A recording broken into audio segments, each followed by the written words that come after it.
નમસ્કાર, આપ જોઈ રહ્યા છો કરંટ ટોપિક અને આપની સાથે હું છું વૈભવી. દર્શક મિત્રો, અત્યારે મોન્સૂનની આ સિઝન છે.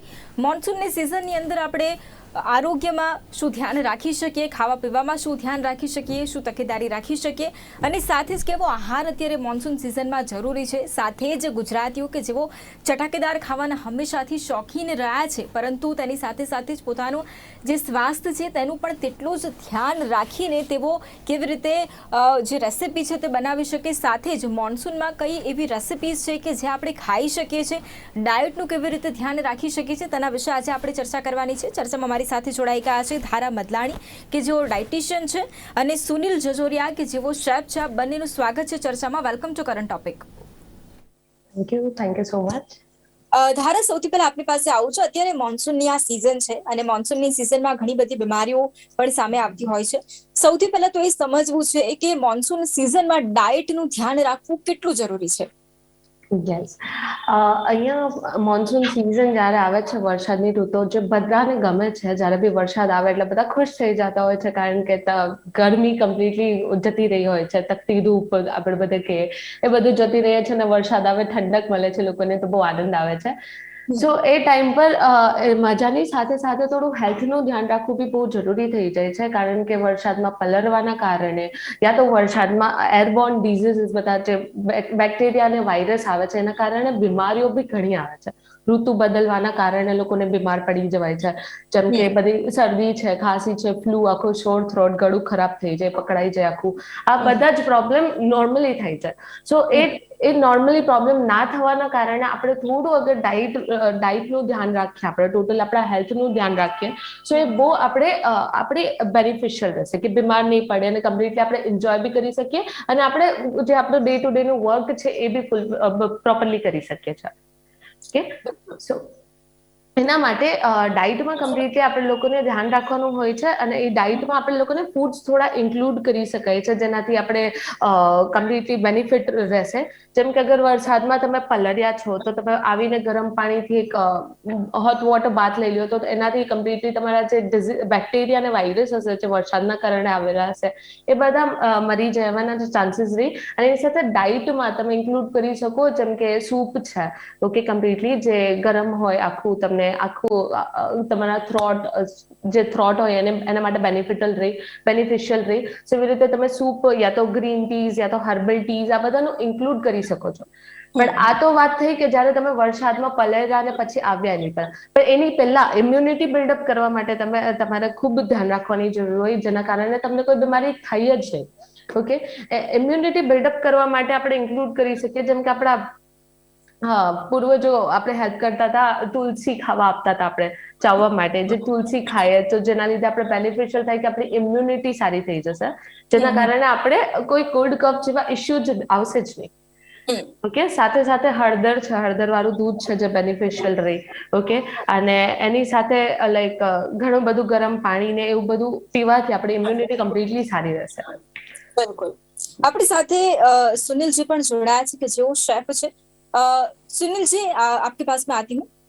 जिस तरह से अभी मॉनसून सीजन चल रहा है और ज्यादातर गुजराती जो होते हैं वो चटाकेदार खाने की बहुत ज्यादा ही वो लोग शौकीन होते हैं.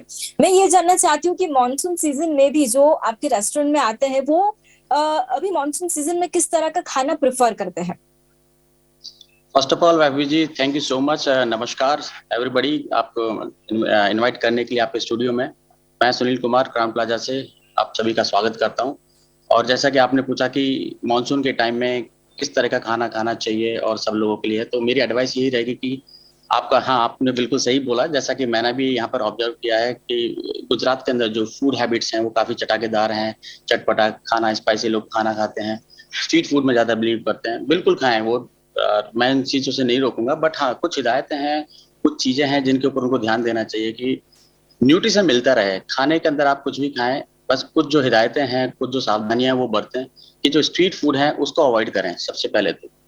और ये वही चीज़ों में बहुत ज़्यादा अलग अलग देखा जाएगा, जैसे कि बच्चे क्या खा सकते हैं और बड़े लोग क्या खा सकते हैं. तो बच्चों के लिए क्या खाना चाहिए, क्या नहीं खाना चाहिए, बड़े लोग क्या खाना चाहिए, क्या नहीं खाना चाहिए. तो जो मेन जो फोकस है वो आपके न्यूट्रिएंट्स के ऊपर है कि जो आपके जो न्यूट्रिएंट्स हैं वो प्रभावित ना हो, वो इफेक्ट नहीं होने चाहिए. तो मोर ऑफ प्रोटीन डाइट जो है वो उनको ऊपर आप फोकस करें. क्योंकि प्रोटीन की बहुत ज्यादा जरूरत रहती है, प्लस इम्यूनिटी पे, जैसा कि मैम ने बताया, बिल्कुल सही बताया धारा मैम ने, कि इम्यूनिटी पर भी काफी फोकस करना पड़ेगा। तो क्योंकि बरसात के टाइम में, मानसून के टाइम में जो इम्यूनिटी है वो काफी लो हो जाती है, और सबसे ज्यादा जो अटैक होता है वो बच्चों के ऊपर होता है, या फिर जो ओल्ड एज पीपल हैं, जो घर के अंदर जो अवस्था में पहुंच चुके हैं, हमारे जो फादर इन लॉज हैं या फिर जो ग्रैंड फादर्स हैं, उन सब लोगों को बहुत ज्यादा इम्पैक्ट करता है। तो जो भी खाना खाएं, एज शेफ परसेप्शन मैं आपको बताना चाहूंगा कि जो भी आप खाना खाएं वो रीहीट खाने को आप अवॉइड करें। आप ट्राई करें, जो भी खाना आपने बनाया उसको वन शॉट में खाकर खत्म करें, क्योंकि वो जो प्रोसेस बार बार में गर्म करके खाने वाली या फिर ठंडा खाना खाने वाली, जो पहले का बचा हुआ जो खाना है आप उसको वापस रीयूज कर रहे हैं, वो भी काफी घातक हो सकता है इस मानसून टाइम में। तो जो पहली जो मेरी जो एडवाइस है वो ये है कि आप रीहीट जो है खाने की जो प्रोसेस है उसको आप अवॉइड करें। और अगर आप रीहीट करना भी पड़ रहा है तो आपको एटलीस्ट 65 डिग्री मिनिमम जो है उस टेम्परेचर के ऊपर आपको खाना खाना है। 65 से बिलो आप बिल्कुल भी मैं सजेस्ट नहीं करूंगा कि आप खाना खाएं, otherwise it will attack on your stomach. तो वो कहीं ना कहीं से फूड पॉइजनिंग या फिर फूड जो जितने भी हैं, कोई छोटी मोटी जो प्रॉब्लम्स हैं पेट से संबंधित, वो आकर हो सकती है। जी दूसरा प्रोटीन के अंदर भी, इफ आई टॉक अबाउट कि बच्चों के लिए क्या खाना चाहिए और क्या नहीं खाना चाहिए, तो मैं सबसे पहले वो बताऊंगा क्या नहीं खाना चाहिए, किस किस चीज को हमको अवॉइड करना चाहिए। तो सबसे पहले जो आएगा उसके अंदर है ऑयली फूड। ट्राई करें, ऑयली फूड है वो ना खाएं, कम से कम खाएं, जितना हो सके उससे बचा जाए, स्पेशली स्पेशली जो है वो बच्चों के लिए। और दूसरा जो है, जो गुजरात के अंदर, अहमदाबाद के अंदर जो मैंने स्पेशली देखा कि जो आइस गोले का कल्चर बहुत है, जो सबसे ज्यादा जो अगर आपको जो प्रभावित करेगा, जो बच्चों को करेगा, आपके इम्यून सिस्टम को जो अटैक करेगा, वो है आइस। बिकॉज जो मार्केट से बनने वाली जो आइस है उसका जो प्रोडक्शन है, उसके जो सोर्सेस हैं, वाटर के सोर्सेस हैं, वो हमें नहीं पता है। और सबसे ज्यादा जो हाँ प्रॉब्लम है वो यहीं से ऑकर होती है, पानी से बनने वाली बीमारियां सबसे ज्यादा हैं। तो बच्चों के लिए आइस गोला वगैरह वो है बिल्कुल अवॉइड करा दें, सी फूड बिल्कुल अवॉइड करा दें, प्लस एक्सेस जो सॉल्टी फूड है वो अवॉइड करा दें। और फ्रूट्स के अंदर अगर मैं बोलूँ तो फ्रूट्स बिल्कुल जरूरी है खाना, लेकिन मैं शेफ परसेप्शन से आपको बताऊंगा कि जो सीजनल फ्रूट हैं, जो नेचुरल ग्रोन हो रहे हैं सीजन के अकॉर्डिंग, आप सिर्फ उन्हीं फ्रूट्स के ऊपर ज्यादा ध्यान दें, उन्हीं फ्रूट्स को आप खुद खाएं और अपने बच्चों को खिलाएं, फैमिली मेंबर्स को खिलाएं। एक ऐसे फ्रूट जो मतलब नॉन सीजनल हैं, जिनको हमने फोर्सली ग्रोन अप कर रहे हैं, उनको खिला रहे हैं, आई थिंक वो इसके लिए बिल्कुल भी सुटेबल नहीं होगा। जस्ट मैं एक एग्जांपल देता हूँ कि मैंगो जो है वो सीजनल फ्रूट है, लेकिन मैंगो समर्स के लिए आइडियल है। अगर अभी रेनी सीजन है, मानसून है, तो उसके अंदर जो मैंगो है वो आपके लिए अच्छा नहीं रहेगा, छोटे बच्चों के लिए बिल्कुल भी अच्छा नहीं रहेगा, बिकॉज इससे जो स्टमक है वो अपसेट होना स्टार्ट हो जाता है। तो इस टाइप के जो फ्रूट्स हैं जिनके अंदर एसिड्स बनते हैं, वो आप उनको अवॉइड करें। सॉफ्ट ड्रिंक्स जो हैं उनको आप अवॉइड करें। रॉ फूड, जैसे मैंने बताया कि कच्चा खाना ना खाएं। और मैं सजेस्ट करूंगा कि लोग, हाँ सैलेड खाना बहुत हेल्दी है, बट फिर भी मैं ट्राई करूंगा कि आप उसी को अगर आप स्टीम करके खाएं, या बॉइल्ड वेजिटेबल करके खाएं, या सूप के अंदर खाएं जो वेजिटेबल्स को, तो आपको जो उनका जो अर्क है, जो न्यूट्रिशन वैल्यू है, वो भी बनी रहेगी, और आपको जो टेस्ट है वो भी एज इट इज बना रहेगा। तो मैं आपको मतलब सजेस्ट करूंगा, सब लोगों को सजेस्ट करूंगा, जो लोग अभी स्टूडियो जुड़े हुए हैं, जो लोग दर्शकगण हैं, कि जितनी भी जो खाना है, जो भी खाना हम खा रहे हैं, उस खाने की न्यूट्रिशन वैल्यू को इम्पैक्ट ना डालते हुए उसको खाने को बनाएं, स्टीम फूड पर ज्यादा ध्यान दें और स्ट्रीट फूड को अवॉइड करें। જી બિલકુલ ધારાજી ખાસ કરીને અત્યારે ઇમ્યુનિટી સિસ્ટમ અત્યારે આપણે જોતા હોય છે થોડી લો હોતી હોય છે અત્યારે અધરનું બીજી જે પણ સીઝન છે તેને આપણે કમ્પેરિઝન કરીએ તો જે સમરમાં હોય કે વિન્ટરમાં હોય ત્યારે જે ઇમ્યુનિટી સિસ્ટમ નજરે પડતી હોય છે અને અત્યારે મોન્સૂન સિઝનમાં બહુ ફર્ક જોવા મળતો હોય છે. શું ફર્ક જોવા મળતો હોય છે બાકીની સિઝનમાં ઇમ્યુનિટી સિસ્ટમમાં અને અત્યારે મોન્સૂનની સિઝનમાં, અને આ ઇમ્યુનિટી સિસ્ટમ છે કે જે વ્યવસ્થિત રહે, ઇમ્યુન સિસ્ટમ વધે, તેના માટે આપણે શું કરી શકીએ, સાથે જ પોતાના હેલ્થનું કેવી રીતે વિશેષ ધ્યાન રાખી શકીએ? યસ, ઇમ્યુનિટી સિસ્ટમ તમારી વાત સાચી કે મોન્સૂન સિઝન પર બહુ ખરાબ થઈ જાય છે. મોન્સૂનમાં કમ્પ્લીટલી ઇમ્યુનિટી લો થઈ જાય છે, અને ઇમ્યુનિટીને આપણે લોકો ઋતુ વાઇઝ જોઈએ, ઓકે, તો અત્યારે કમ્પ્લીટલી એવું હોય કે હીટ, સનલાઇટ ઓછી પડે છે, ઓકે, અને સનલાઇટ ઓછી પડવાના કારણે ચાન્સીસ હોય છે કે ઇમ્યુનિટી સિસ્ટમ લો થઈ ગઈ. અને જે અત્યારનું ફૂડ હેબિટ હોય તમારી કમ્પ્લીટલી, જે કે અત્યારે આપણે બધા ફ્રૂટ્સ અને વેજીટેબલ્સ ને બધું આવે છે, બટ એ બધું કમ્પ્લીટલી એમાં હોઈ શકે છે બેક્ટેરિયા, ઓકે, જેમ કે વેજીટેબલ્સ લઈ લો તમે, તો અત્યારે આપણે જોવા જશું તો વધારે પ્રમાણમાં ઇન્ફેક્ટેડ વેજીટેબલ્સ આ જ ઋતુમાં મળશે, કારણ કે માટીમાંથી આવે, માટી ભીની હોય, આખું કમ્પ્લીટલી એમાં ઇન્ફેક્ટ થાય. સો એ કારણે આપણે એમાં શું કરી શકીએ કે આ અત્યારના હાલના જે બી વેજીટેબલ્સ બધા આવતા હોય છે, જે બી ફ્રૂટ્સ આવતા હોય છે, તો એને પ્રોપરલી વોશ કરીને ખવાય. અને સ્પેશિયલી ઘણા લોકો અમારે તો ડાયટિશિયનમાં વેટ લોસ માટે વધારે લોકો આવતા હોય, તો ઘણા લોકો ખાલી કાચા વેજીટેબલ્સ વધારે ખાતા હોય. સો અત્યારના ટાઈમ પર હું સજેસ્ટ કરીશ કે કાચા વેજીટેબલ પર નહીં જાઓ અને કુક ફોર્મમાં ખાઓ કમ્પ્લીટલી. ઓકે, જેમ કે આપણા શેફે કીધું કે કુક ફોર્મમાં ખાશો સો કમ્પ્લીટલી એમાંથી બધા વાયરસ અને બેક્ટેરિયા જતા રહેશે, મરી જશે, તો તમે પ્રોપરલી ખાઈ શકો ને તમને કોઈ બીમારીઓ નહીં થાય એની સાથે. ઓકે, એ વાત થઈ આપણી કમ્પ્લીટલી વેજીટેબલ્સની. ન્યુટ્રિશન વાઇઝ તમે જોવા જાઓ તો તમારે આમાં ઇન્ક્લુડ કરવાના હોય છે થોડા ન્યુટ્રિશન, જેમ કે વિટામિન સી છે, ઝિંક છે, જે આપણે કોવિડમાં બહુ બધા લોકોને આઈડિયા આવી જ ગયો છે કે બહુ ઇમ્પોર્ટન્ટ છે. બટ એના માટે ત્યારે સપ્લિમેન્ટ્સની જગ્યા પર આપણે લોકો ફૂડ સોર્સિસ લઈ શકીએ છીએ, જેમ કે વિટામિન સી બધા બેલ પેપર કેપ્સિકમમાં મળે છે, બ્રોકોલીમાં મળે છે, સાઇટ્રસ ફ્રૂટમાં મળે છે. સો એવી રીતે આપણે અગર સોર્સિસમાંથી લઈએ અને સપ્લિમેન્ટ્સમાંથી ના લઈએ તો વધારે સારું, કારણ કે એક નેચરલ વે રહેશે આપણા બોડીમાં. ઓકે, સો હવે નેચરલ વેમાં આપણે કમ્પ્લીટલી ન્યુટ્રિયન્ટ્સ બધા ઇન્ક્લુડ કરી શકીએ જે આપણે બેનિફિશિયલ રહે. એની સાથે આપણે જેમ કે હર્બ્સ છે, જેમ કે જિંજર છે, આદુ કહીએ, પછી ફુદીનો કહીએ, ઓકે, તુલસી કહીએ, એ બધા હર્બ્સ આપણે બહુ બેનિફિશિયલ રહે. ઓકે, એનું જે ઇમ્યુનિટી ઇન્ક્રીઝ કરવાના જે ઓલા હોય, અજવાઈનના પત્તા બી કહી શકાય, એ બી ઇન્ક્લુડ કરી શકાય. સો આ બધા ફૂડ્સ આપણે હર્બ્સ એન્ટી ઇન્ફ્લામેટરી, એન્ટીસેપ્ટિક હોય છે, જેના બહુ બધા મલ્ટિપल બેनिफिट्स હોય છે, જે આપણે ઇમ્યુનિટી ઇન્ક્રીઝ કરવામાં भी हेल्प करते हैं. बिल्कुल। सुनील जी, अभी आपने जिस तरह से पहले भी बताया था कि बच्चों की अगर बात करें तो उनको ज्यादा ऑयली खाना नहीं देना चाहिए, लेकिन बच्चों का क्या है कि वो उनको सीजन से कोई मतलब ही नहीं है, उनको बस अपना जो खाना चाहिए उनको वही चाहिए होता है, चाहे कोई भी सीजन हो। लेकिन मॉनसून के सीजन में वो बाहर का खाना भी बहुत ज्यादा प्रेफर नहीं करते हैं, जो भी उनके पेरेंट्स है वो, क्योंकि उनको पता है कि कितना नुकसान उनको होगा आने वाले समय में, और अभी मॉनसून के सीजन में तो वो नहीं प्रेफर करेंगे। तो मैं आपसे ये जानना चाहती हूँ कि जो भी पेरेंट्स भी अभी देख रहे हैं, जो अपने बच्चों को बहुत सारी ऐसी रेसिपीज है कि उनको बना के खिलाना चाहते हैं, तो इजीएस्ट रेसिपी क्या है कि वो अपने बच्चों को भी खिला सकते हैं, जिनकी वजह से उनका डाइजेशन भी अच्छा हो और उनको बाहर का खाने की भी कोई जरूरत ना पड़े। राइट मैम, तो मैं जैसा कि जिस टॉपिक पे हम लोग डिस्कशन कर रहे हैं मानसून वाले पे, तो मेरे जो 3 प्रिंसिपल हैं जिनके ऊपर मैं काम करता हूँ, बाकी शायद लोग भी काम करते हैं मानसून में, AII. So basically first is allergen and second one is infection and immunity. So basically अगर हम तीनों चीजों को ध्यान रखें तो मुझे नहीं लगता कि कोई भी प्रॉब्लम ऑकर होगी। तो जो आपने क्वेश्चन किया है तो उससे रिलेटेड जो जवाब है वो यही है कि वो जो डिशेज जो हम घर पे बना सकते हैं जिनके अंदर ये तीनों चीजें हैं, अवॉइड होंगी। एलर्जेंस भी ना हो, आपके बच्चे के अंदर कोई भी एक ऐसी चीज, कोई भी इंग्रेडिएंट्स जो आप यूज करने वाले हैं, फ्रूट है या फिर वेजिटेबल्स है या फिर कोई भी प्रोडक्ट है, वो उस टाइप का ना लें जो उनकी बॉडी से रिएक्ट कर सके या फिर कोई एलर्जेंस क्रिएट करे या फिर इन्फेक्शंस ना हो, और प्लस उनकी इम्यूनिटी जो है उसको डिस्टर्ब ना करे। तो उसी बात को आगे बढ़ाते हुए मैं बताता हूँ कि जैसे कि सबसे ज्यादा फेवरेट जो है मानसून के अंदर, नॉट एवरी, मतलब मैं बताऊं कि सिर्फ अहमदाबाद के अंदर मैं बात करूं या फिर किसी ऑल ओवर इंडिया आप कहीं भी चले जाइए, मानसून के अंदर सबसे ज्यादा लोग पकोड़े जो हैं वो फ्रिटर्स जो हैं सबसे ज्यादा खाना पसंद करते हैं। और एक ऐसी चीज है कि जिसमें आदमी अपने आप को रोक नहीं पाता, रेसिस्ट नहीं कर पाता, और उनको बरसात के टाइम में चाय के साथ में पेयर करने के लिए पकोड़े हैं। तो लेकिन अगर इसी चीज को अगर हम थोड़ा हेल्दी बना दें और उसकी न्यूट्रिशनल वैल्यू को सेम रिमेन रखें, एज इट इज रखें, तो आई थिंक इससे बेहतर कुछ नहीं होगा। तो मैं अपने प्रशासन से बताता हूँ कि शेफ क्या कर सकते हैं और मैं आपको क्या सजेस्ट करूँ। जो हम लोग यहाँ पर चालू किए हुए हैं, मतलब क्राउन प्लाजा के अंदर कंटिन्यू है, तो मैंने याद किया है मैम स्टीम पकोड़ा। चीजें वही रहेंगी, ingredient will be remain same, taste वही के वही मिलेगा आपको, बट आप तेल जो चीजें हैं, ऑयली स्टफ है, आप उससे बचेंगे, होने वाले इन्फेक्शन से बचेंगे, प्लस आप इसको रीयूज भी कर सकते हैं। आप जो पकोड़े आपने फ्राई कर दिया उनको वापस करेंगे तो तेल और ज्यादा एब्जॉर्ब हो जाता है उनके अंदर, पकोड़ास के अंदर।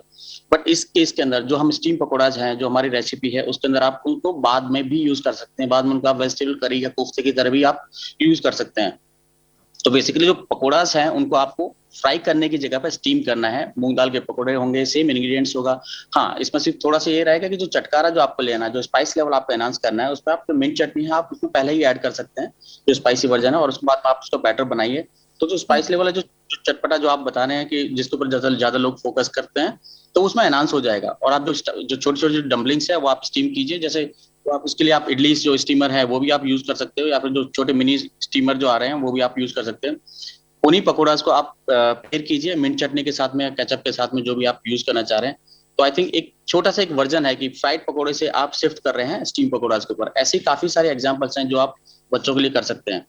जी। दूसरा है बेकिंग वाला, कि आपको जो अवन रोस्ट है घरों के अंदर, या फिर जो जो कुकर यूज करते हैं जिसके अंदर हम डायरेक्ट जो ड्राई हीट है उसके अंदर से कुक करते हैं खाने को, तो उसके अंदर भी काफी ऐसे वर्जन्स हैं फूड के कि जिससे आप काफी जो अपने फैमिली मेंबर्स हैं उनको सेटिस्फाई कर सकते हो, कि उनको कमी महसूस ना हो कि हमने पकौड़े या फिर कोई बाकी जी चीजें नहीं खाई हैं और उसके उसके एवज में अगर हमें ये मिला है तो हमें सेटिस्फेक्शन मिला है।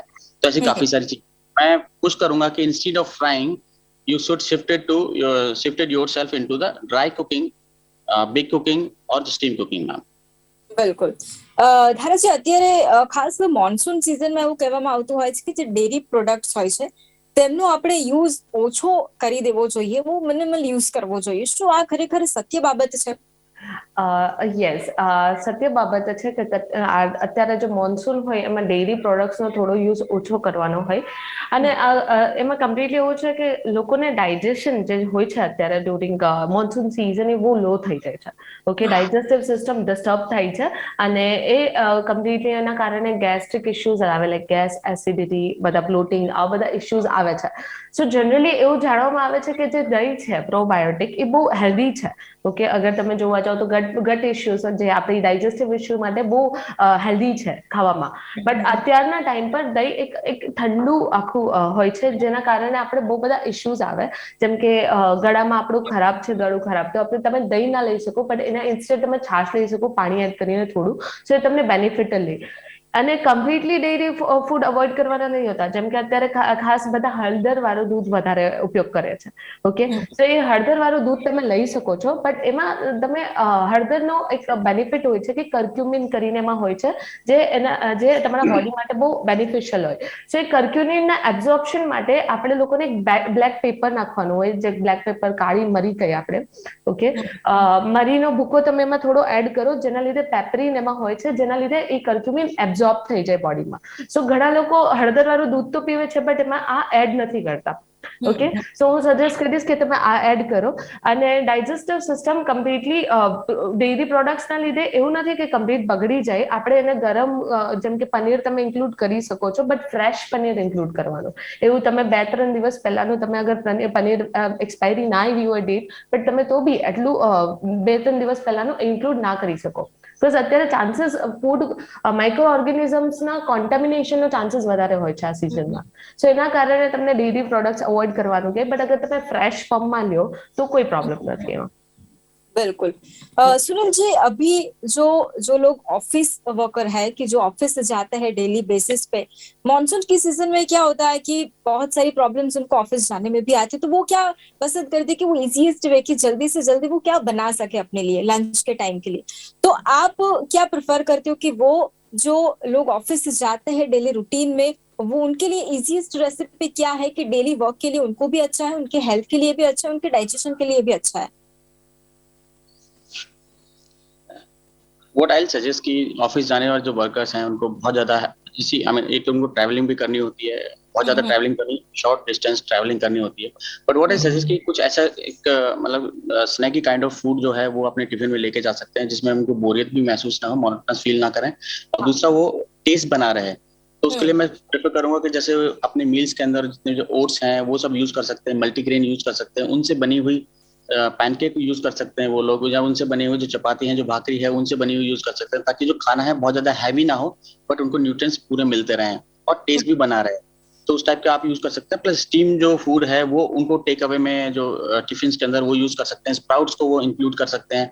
और जैसे जो जूसेस हैं, छोटे छोटे आजकल जो जूसेस मार्केट में आ रहे हैं, जैसे याकुल्ट है, ये आपके डाइजेशन के लिए बहुत ज्यादा सजेस्टिव है. बीटरूट जूस है. तो मैं प्रेफर करूंगा कि उनको खाने के साथ साथ में जो लंच बॉक्स है उसके साथ में एक छोटी सी जूस की जो बोतल है वो भी आप दे सकते हैं, ताकि वो खाने के साथ में जो लिक्विड है, इंस्टेड ऑफ वाटर, वो साथ में न्यूट्रिएंट्स को एक लिक्विड के थ्रू, इस बेवरेज के थ्रू लेते रहें. याकुल्ट हो चुका है या फिर बीटरूट हो चुका है, वो सब.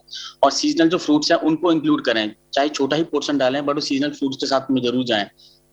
लाइक एग्जाम्पल के अभी जामुन जो है बेस्ट आ रहा है सीजन के अंदर, बहुत ही ज्यादा उसके अंदर डाइजेस्टिव जो वो है कैपेसिटीज हैं बहुत ज्यादा है. तो जामुन को मैं बहुत अच्छे से प्रेफर करता हूँ. यहाँ पर भी मैं अपने होटल्स के अंदर भी जो मॉर्निंग ब्रेकफास्ट के अंदर है जो सीजनल फ्रूट है वो हम जामुन दे रहे हैं. उसके अंदर जो खारिक है, जो फ्रेश जो डेट्स आते हैं वो सब दे रहे हैं. और जैसे मैम ने बताया कि टर्मरिक का तो बहुत अच्छा इम्पैक्ट है फूड के अंदर इन सब चीजों में, क्योंकि इतनी सारी प्रॉपर्टीज को साथ लेकर ये टर्मरिक है, तो हम टर्मरिक को भी काफी ज्यादा इंक्लूड कर रहे हैं। तो जो भी आप सामान जो बना रहे हैं, फूड इंग्रेडिएंट बना रहे हैं, प्रोडक्ट बना रहे हैं, लाइक आपने पैनकेक बनाए, चीले बनाए, तो उसके अंदर टर्मरिक का काफी अच्छे से यूज करें। और दूसरा, इंस्टेड ऑफ जो भी आप ऑयल यूज कर रहे हैं, चाहे वो मस्टर्ड ऑयल हो या फिर आपका सोयाबीन यूज हो या पाम ऑयल हो, जो भी यूज करते हैं, मैं प्रेफर करूंगा कि इन सब चीजों को आप कम से कम यूज करें इस टाइम पर, और फोकस करें घी के ऊपर। जो प्योरीफाइड घी है, जो क्लेरिफाइड घी है, बटर है, आप उसके ऊपर करें। जो देसी घी है बेसिकली, जी देसी घी के आपके नुकसान बहुत ना के बराबर हैं। इंस्टेड ऑफ अगर आप यूज करते हैं ये बटर है, चाहे वो किसी भी ब्रांड का हो, I will not take particular name of that brand, but या आप कोई भी बटर यूज करें या फिर आप दूसरे कोई सब्स्टिट्यूट यूज करें, सोयाबीन यूज करें, तो उन सब के तो इफेक्ट आने ही वाले हैं बॉडी के ऊपर, that is for sure ma'am. तो व्हाट आई सजेस्ट कि आप घी के ऊपर फोकस करें। तो देसी जो नेचुरल चीज है जो निकल के आ रही है, वो आपको इम्यूनिटी में भी काफी हेल्प करेगी, इन्फेक्शंस को रोकेगी, इन सब चीजों पर ध्यान देंगी। और स्वीट लाइम जैसे जो फ्रूट है जिनमें विटामिन सी है, जैसे मैंने बताया कि उनके ऊपर काफी फोकस करें। चाहे छोटे हाल्स काट के आप टिफिन के अंदर भेजें, but instead of sending the heavy food, बहुत ज्यादा करी वाला जो आइटम है, उससे छोड़कर अगर आप थोड़ा हेल्दी वाली साइड में जाएंगे तो आई थिंक वो ज्यादा बेटर रहेगा। બિલકુલ ધારાજી, આખરે ખાસ કરીને જે લોકો અત્યારે જોઈ રહ્યા છે, ગુજરાત ન્યૂઝના માધ્યમથી આપણે જોઈ રહ્યા છે, મોન્સૂનની આ સીઝન છે. ચોક્કસથી શરૂઆતમાં જ મેં કહ્યું એમ કે ચટાકેદાર ખાવાના ગુજરાતીઓ શોખીન હોય છે, પરંતુ મોન્સૂન સિઝનમાં તેઓ ધ્યાન રાખી દે, પોતાના જે ડાયજેશન સિસ્ટમ છે તેનું પણ ધ્યાન રાખે, સાથે સાથે જ આરોગ્યનું પણ તેટલું જ ધ્યાન રાખે કે આગળના સમયમાં તમને શરીરને કોઈ મુશ્કેલી ન પડે. શું સલાહ આપશો?